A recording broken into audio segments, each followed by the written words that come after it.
Shalom Bapak Ibu Saudara yang dikasihi Tuhan, sidang jemaat yang dimuliakan oleh Tuhan. Bapak Ibu Saudara, pada kali ini kita boleh bersuka cita bersama dengan Tuhan, dan tentu dengan kita sekalian yang boleh menyaksikan kami boleh berada di satu pertemuan yang indah melalui renungan firman Tuhan. Bapak Ibu Saudara, hari ini kita akan belajar firman Tuhan tentang tujuan Allah menciptakan manusia. Sebagai orang Kristen kita tentu bagaimana kita harus hidup. Oleh sebab itu kita akan belajar bagaimana sebetulnya tujuan Allah menciptakan manusia itu. Bapak Ibu Saudara, kalau kita baca di dalam Yesaya pasal 43 ayat 7, maka dikatakan di sana demikian, semua orang yang disebutkan dengan namaku, yang kuciptakan untuk kemuliaanku, yang kubentuk dan yang juga kujadikan. Jadi Bapak Ibu Saudara, orang-orang yang menyebut nama Tuhan dan saudara dan saya sebagai orang-orang pilihan Allah menurut ketentuan di dalam perjanjian baru karena Tuhan Yesus Kristus, maka kita adalah orang-orang yang menyebut dengan nama Tuhan. Dan itulah sebabnya kita diciptakan, kita diberi hidup untuk memuliakan Tuhan.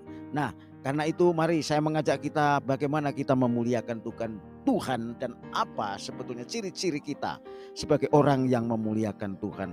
Dengan tegas juga Paulus mengingatkan kepada orang-orang di Roma, di dalam Roma pasal 11 ayat 36.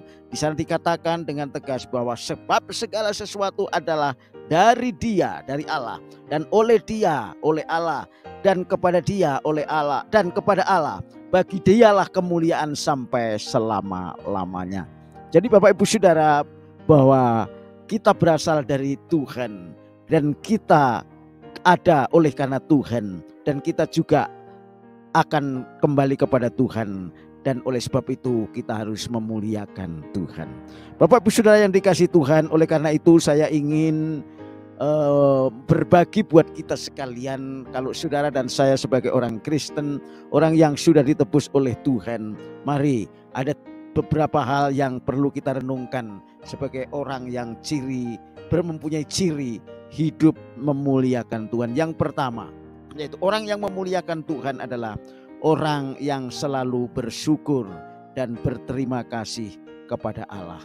1 Tesalonika pasal 5 ayat 18, di sana dikatakan mengucap syukurlah dalam segala hal, sebab itulah yang dikehendaki Allah di dalam Kristus Yesus bagi kami. Apa arti mengucap syukur Bapak Ibu Saudara? Mengucap syukur itu mengekspresikan, itu mengungkapkan rasa terima kasih kepada Allah karena Allah begitu baik. Allah yang kita kenal di dalam Tuhan Yesus Kristus yang telah menebus dan menjadi Tuhan kita. Karena itu kita menjadi miliknya dan kita hidup oleh karena Dia. Karena itu mari setiap langkah dan kehidupan kita selalu kita gunakan dengan rasa syukur. Apapun yang kita persembahkan kepada Tuhan, apapun yang kita lakukan untuk Tuhan, apapun yang kita katakan, itu semua kiranya mengandung rasa syukur dan terima kasih. Oleh karena itu ciri orang yang bersyukur adalah orang yang tidak mudah mengeluh. Ciri orang yang bersyukur bisa menerima segala keadaan walaupun keadaan tidak baik. Karena itu sekali lagi yang pertama, mari saya mengajak kita sekalian sebagai orang percaya kita mengucap syukur dalam keadaan apapun. Sekalipun dalam keadaan lemah, sekalipun dalam keadaan krisis, sekalipun keadaan dalam mara bahaya, apapun kita tetap mengucap syukur. Paling tidak di dalam hati kita tetap bersyukur bahwa itu semua bukan karena Tuhan. Karena kalau itu oleh karena Tuhan dan kita diuji oleh iman, diuji iman kita untuk tetap bersyukur. Itu yang pertama. Yang kedua, orang yang memuliakan Tuhan karena Tuhan menciptakan dengan satu tujuan, maka orang yang mempersembahkan hidupnya kepada Allah. Saudara, hidup ini adalah sebagai seorang hamba. Sekalipun kita telah diangkat sebagai anak, tapi keanakan kita itu adalah berbicara tentang hak waris yang Tuhan akan berikan kepada kita. Tapi kita bisa berkenan kepada Tuhan dan memuliakan Tuhan kalau saudara dan saya mempersembahkan hidup kita kepada Allah. Roma 12:1 yang dikatakan demikian. Karena itu saudara-saudara, demi kemurahan Allah aku menasihatkan kamu supaya kamu mempersembahkan tubuhmu sebagai persembahan yang hidup, yang kudus dan berkenan kepada Allah. Itu adalah ibadahmu yang sejati. Jadi yang kedua, orang yang diciptakan oleh Allah untuk kemuliaannya harus mempersembahkan dirinya kepada Tuhan. Jangankan harta, jangankan kedudukan, jangankan pangkat, jangankan karir, jangankan apa yang kita miliki di bumi ini yang sementara akan lenyap. Hidup kita pun harus dipersembahkan kepada Tuhan. Karena itu saya mengajak kita, jangan kita takut, jangan kita khawatir bahwa karena kita milik Tuhan, kita akan menjadi satu bersama dengan Tuhan kelak. Mulai hari ini, kalau saudara mempersembahkan hidup saudara dan saya kepada Tuhan. Yang ketiga, yang terakhir, ciri orang yang diciptakan Allah untuk memuliakan Tuhan, yaitu yang ketiga, orang itu harus mengobarkan semangat. Orang itu harus selalu on fire untuk melayani Tuhan.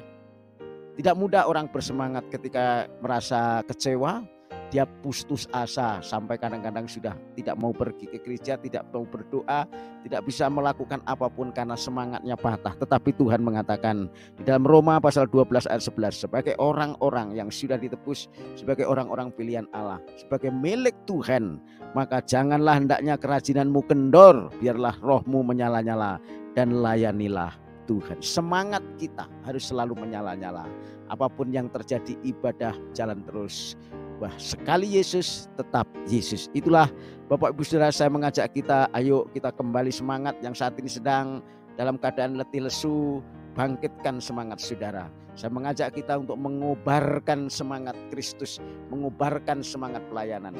Kita melayani baik di bumi ini, apapun yang kita kerjakan, entah di rumah, entah itu di kantor, entah itu di gereja, entah itu di tempat kerja, maupun di pasar, di tempat kita melayani, itu pun adalah bagian daripada hidup kita untuk memuliakan Tuhan. Sekali lagi, ada 3 hal penting yang sangat ingin sampaikan kepada kita sekalian, bahwa orang yang diciptakan untuk kemuliaan Allah adalah orang yang selalu bersyukur, berterima kasih kepada Allah.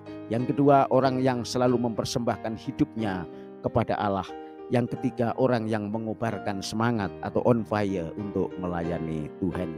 Kiranya firman ini membawa berkat bagi saudara dan mendorong kita selalu untuk memuliakan Tuhan, karena kita dipanggil dengan satu tujuan, hanya untuk Tuhan. Tuhan Yesus memberkati kita sekalian. Haleluya. Amin.